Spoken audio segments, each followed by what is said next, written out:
नमस्कार दोस्तों, एक बार फिर से आप सबका स्वागत है अमित सूर्यवंशी के YouTube channel free acting classes में। दोस्तों, परसों कल मैंने आप लोगों को बताया था फिल्म इंडस्ट्री के बारे में, तो उसमें मैंने फाइनेंसर के बारे में बताया, तो काफ़ी लोगों के फ़ोन आए कि सर आपने फिल्म इंडस्ट्री का डिटेल तो बताया नहीं। तो मैंने कहा चलो ठीक है, तो आज फिर आप लोगों को मैं डिटेल बता देता हूँ।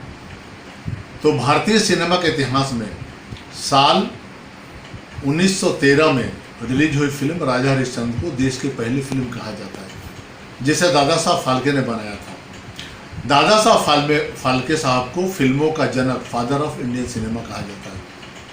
लेकिन इसके एक साल पहले 1912 में एक फिल्म पहले से इतिहास रच चुकी थी। उस फिल्म को बनाया था दादा साहब तोरणे ने। एक्चुअली दादा साहब तोरणे जो हैं वो पहले प्रोफाउंडर है, पहले जनक है, पहले फादर हैं, लेकिन उनको क्रेडिट नहीं मिला।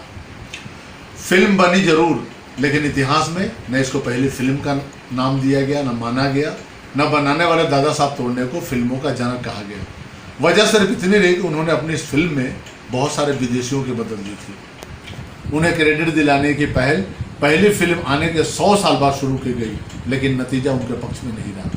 पहले फिल्म बनाने के साथ साथ दादा साहब तोरणे भारत के पहले एडिटर, डायरेक्टर, एग्जीबिटर और मूवी कैमरा कंपनी के मालिक भी हैं। उनकी मदद से ही भारत में फिल्में बनाने वालों को बढ़ावा मिला था।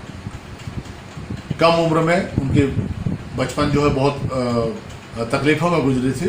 13 अप्रैल 1890 को दादा साहब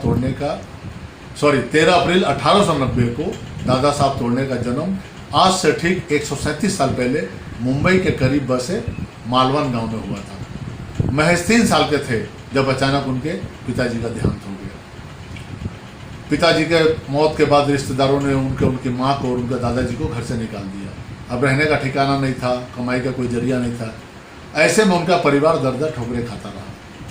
भूखमरी की हालत में उनका पूरा परिवार काम की तलाश करते हुए बॉम्बे, जो अब मुंबई है, पहुँच गए। 10 साल के दादा साहब तोरणे को मुंबई की grips carton green electronic company में काम मिल गया, जहां वो मशीनें सुधारने का काम करते थे। मशीनों का काम करते हुए दादा साहब तोरणे को मशीनों में रुचि जागी और उन्होंने बारीकी से काम सीखना शुरू किया। काम से फुर्सत पाकर दादा साहब तोरणे अक्सर श्रीपत थिएटर कंपनी के नाटक देखने जाया करते थे। ऐसे में उनके थिएटर वालों से अच्छी जान पहचान हो गई। श्रीपत थिएटर कंपनी में उन दिनों कभी कभी विदेश से फिल्में लाती थी और वहाँ पे दिखाई जाती थी। साल 1910 के आसपास की बात है। एक दिन दादा साहब तोरणे विदेशी फिल्म देखने पहुंचे थे। उन्होंने फिल्म देखी और इस गहन चिंता में पड़ गए कि आखिर इसे कैसे बनाया गया होगा। पहले ही मशीनों की गहरी परख रखने वाले 21-22 साल के दादा साहब तोरणे ने खुद ही अपनी फिल्म बनाने का फैसला कर लिया। अब फाइनेंस का, इसलिए मैंने फाइनेंसर के बारे में बताया था कि डिसाइड तो उन्होंने कर लिया, लेकिन पैसा कहाँ से आएगा। तब दादा साहब तोरणे साहब ने एक इलेक्ट्रॉनिक कंपनी में मामूली काम करते थे, जिससे मिलने वाली मामूली तनख्वाह उनका फिल्म बनाने का सपना पूरा करने के लिए काफ़ी नहीं था।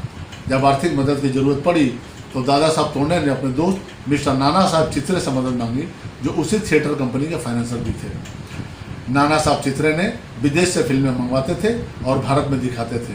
उन्हें दादा साहब तोरणे का आइडिया पसंद आया और वो पैसे देने के लिए राजी हो गए।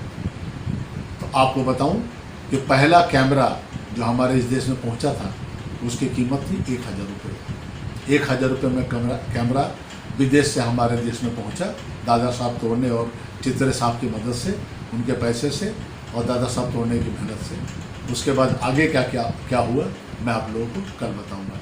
तब तक के लिए